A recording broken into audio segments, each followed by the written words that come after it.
Welcome back to Watch Talk. On today's video, I will be sharing with you the top 10 watches under $100. Now, with this list, I want to get value for money down. I want to get looks, and I challenged myself not to use the same company over and over again. I made one exception where I added a watch company twice, but I think you'll understand later in the list why I did so.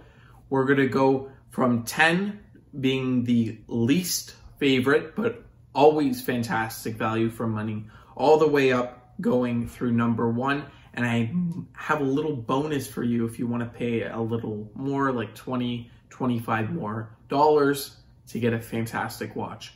Number 10, I put a Swatch in here, the Swatch System 51. Now, this is a completely automatic Swiss-made movement for around $100. I think that's unbeatable when you're talking Switzerland. You cannot get a Swiss-made automatic watch around $100.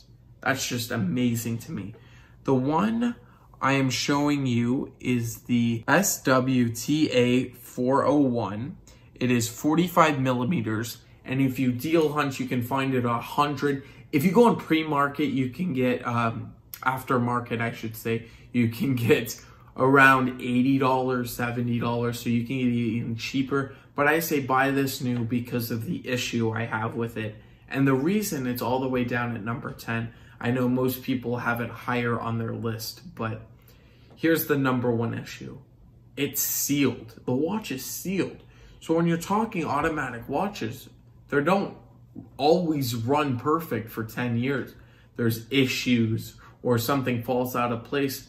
You take it back to Swatch. You know what they'll do with it? They'll throw it in the garbage and they'll try to get a new one. And it could be very problematic if, say, the watch has sentimental value to you, or you have great memories with it, with somebody you shared, and it's just gone. They throw it away. And how about if the model is discontinued and you can't even get the same model?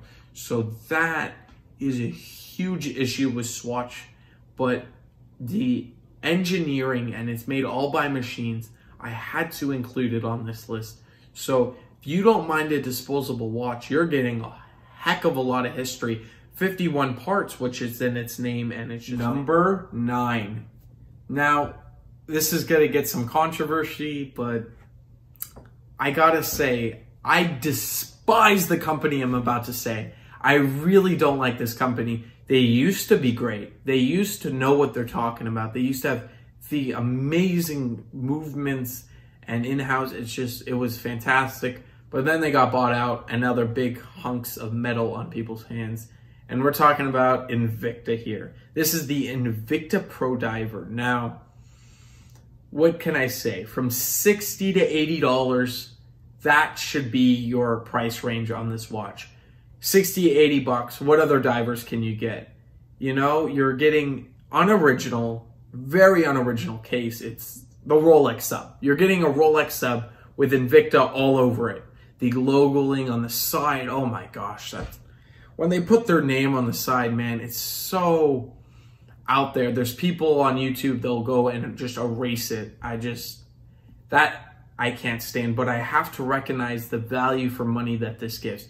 They have the Seiko SNK809 movement, amazing movement in there. That is in higher end watches. It's got the date function. It has everything you see on a Rolex sub, the Cyclops. You could just look at it. It's a Rolex sub. You close your eyes and squint really, really tightly. You can see a Rolex sub in there, right? So it's nothing special about the watch. It's just a good price. And that's what I think about it. Now, number 8. This watch is the complete opposite of the Invicta Pro Diver. It's the Casio Duro. Now, Casio Duro are amazing watch. This watch is around $50. This is not even in the $100 range. And you're getting a movement. It's quartz, of course. It's Casio quartz. And it is a complete diver, all original. It has that swordfish on the bottom with the 200 meters. Man, does it play with that light. A little flinker you see at the dial. Now the back is pretty cool. I like the screw down case back and with the marlin right there, the swordfish as we see, and it's just very, very cool, all original. The biggest issues with this watch is the case size. Now, 44 millimeters is big. That's a big watch, but I had to include it on here. It will fit the bigger guys out there with their wrist, but I gotta say, this is cool as heck. This is a fun watch. You see really cool people. Bill Gates, I think, out there has one. There's a lot of celebrities that go for these Casios, and I think this is a great hand, three-handed, just awesome watch. Number 7. For number 7, I put a Rotary in. Now, Rotary is a very famous company because they were Swiss and they supplied the watches to England for the British military, and they're very well known, and they have lots of vintage pieces from that time period. But this one is not. This one you can get a little cheaper. It's the Sherlock Holmes one.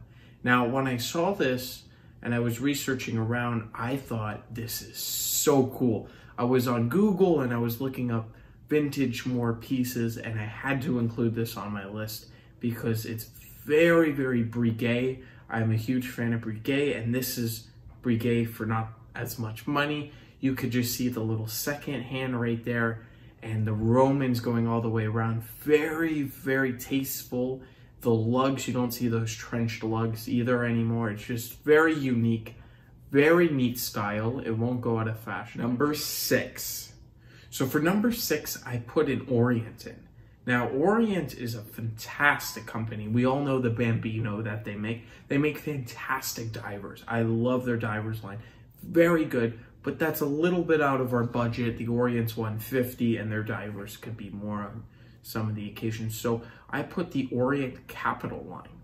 Now, Orient Capital is a fantastic watch. It is quartz, and you can get them in many different varieties. They're more minimalist. I know that's in the style now. I don't mind minimalist. I like all different types of watches, and they nail it with their dials. Very, very tastefully done. As you can see, it's not too much of in your face with a lot of companies. They're doing it in this budget range. This is very relaxed, just applied all the way around, and it's very nice. I think you should pick these up around $70 to $100. I've seen them, and I think that's just a good price range for these. Number 5. Now, I know some people will dislike me for putting this in there because they say the quality control is horrible or everything from this country is just garbage. And I think you know what I mean. It's China. Chinese watches. You love them, you hate them. I'm in the middle. I say if a Chinese watch is well maintained, well kept, and the quality control is there, I think this watch checks all the boxes. Now, there might be a strange one where it comes and it's not regulated, or there's some quality controls, but most of these watches are understood. These are Star King. Now, this is the Star King AMO 184. Now, that's the movement. There's nothing on the movement. If you look it up on their website, they'll say lots of jewels. Well, what are we supposed to say? Lots of jewels as a actual measurement, because that's not too much information they give us. Now, it does run at a very good beat, 28,800 BPH. Number 4, it's right here on my wrist. It's the Casio DW5600E. Now, the Casio DW5600, it is the quintessential G-Shock. I made a review, I'll leave a link in the description about more details, and you can pick this up around $45. Solid watch, you can't go wrong. If you buy a couple of these and you wear it, you give it to a friend for a birthday or something, you just can't go wrong. You're not losing a huge amount of money. And God forbid they break, you buy a new one. It's $45, you can't go wrong. So I had to include this. Link in the description for more details. Number 3. Now, For my third option, I wanted something timeless, very not crowded, but very nice put together. And I went with Citizen on this one. This is the Citizen Eco Drive BJ5600 12L. So this is the blue model. It's very nice. You can get this in other colors, but I picked this because it's very classy. You can go from 12 all the way around with the Arabics. They're very nice with that awesome Eco Drive movement in there. It's badass. It's awesome. It's just really, really cool to see quartz done right. And I think Citizen has done it. They have the nice leather NATO strap. Very, very nice. It's just a quality watch you can pick up. You might have to deal hunt a little bit, but you can pick these up around $100. Number 2. So for my second watch to the top, it's a line of watches. It's the Wasik Fibia line. Now, this almost came in first, but you'll find out why the number 1 option came ahead, and I'll discuss it later. The Wasik Fibia collection is fantastic. It's legendary. The Russian military needed watches, but they didn't want to go and pay Switzerland for all the parts and make it like a Swiss watch. They had to come up with mechanisms and new ways to have the water resistance. There's the 2-piece screw back case where you screw it on and then you pop the other one. It's just really cool. The 31 jewels. It's an automatic movement in-house. You can't beat awesome variety at this price unless you go Wasik. The issues with it, and the reason I put it in second instead of first, is their quality control. I've seen people open it up and there's hairs inside. There's lots of issues. Sometimes they don't have it as good quality control, but I think that's acceptable at this price range. You go in and you can clean it up. You can regulate the movement. There's lots of things you can do. Mods, I think this is one of the coolest watches to mod. You can replace the bezel, the crown. Oh, that crown feels like it's broken when you take it out. A lot of people have issues with that, but I don't mind it as much. I think it's very, very Russian as you look at it. It's just something that you have a little history with you. Now, number 1, can you guess it? What's the one affordable company I haven't mentioned? It's Seiko. Now, Seiko SNK809. This is the 7S26 movement. Do I have to say anything? Just look at that movement. Oh my gosh. The dual lever system where it can go back and forth on that rotary and charge up that movement. Yeah, there's no hand wind or hacking on this movement. What do you expect? It's 80 bucks. 80 bucks for a bead-blasted stainless steel field watch. It's a field watch with lume. Oh, the lume is fantastic too. It lasts forever. It's their special Seiko lume. And the problem I see with a lot of people on this watch is the case diameter. It's only 37 millimeters. Now, I'll discuss another option in a couple minutes with you, but first I want to discuss why people have such an issue. People like bigger watches, they're in fashion now, but the 37 millimeters isn't too small as you think. I think you guys should give it a chance because, man, does it show off on the wrist. That is just an amazing, amazing watch. Everybody says the strap, the metal straps are horrendous with this. The bracelet, I would get it on the canvas strap instead of the bracelet because there's lots of, it's a hair nipper. A lot of people have an issue with that. But I think value for money, I'm going to go out there and say it's the best in the world. You're getting the Seiko quality check.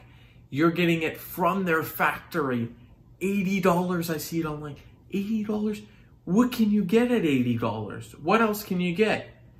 You know, there's not too much. We went on this list. Most of these are fashion watches. They're not with great movements. You know, Wasik does, but their quality control isn't there like Seiko. And I just think it's unbeatable for its price range. Here's the bonus with that. If you want to pay $24, $25 more. You can get the Seiko 5 SNKZ-G09K1. This watch is 41 millimeters, excluding the crown. This is more of a traditional, newer watch. The crown is not pushed in at the 4 o'clock. It's a 3 o'clock crown, which is fantastic. So if you're looking for a little bit bigger, you're a bigger wrist guy, I say go for the other one because it's basically the same watch. It's just a bigger size and the crown is more accessible and you're getting a little bit upgraded movement. But I think that and the SNK809 are the two best value for money for watches out there. I don't think they're beatable. Thank you so much for watching my top 10 watches under $100. If you liked it, please give me a thumbs up and subscribe for more content coming your way. It really does help the channel. I also want to hear a comment down below of your favorite watch on this list and why you like it. If it's the styling or if it's the Seiko movement. I would love to hear it down below. And thanks again for watching. I'll catch you in the next one.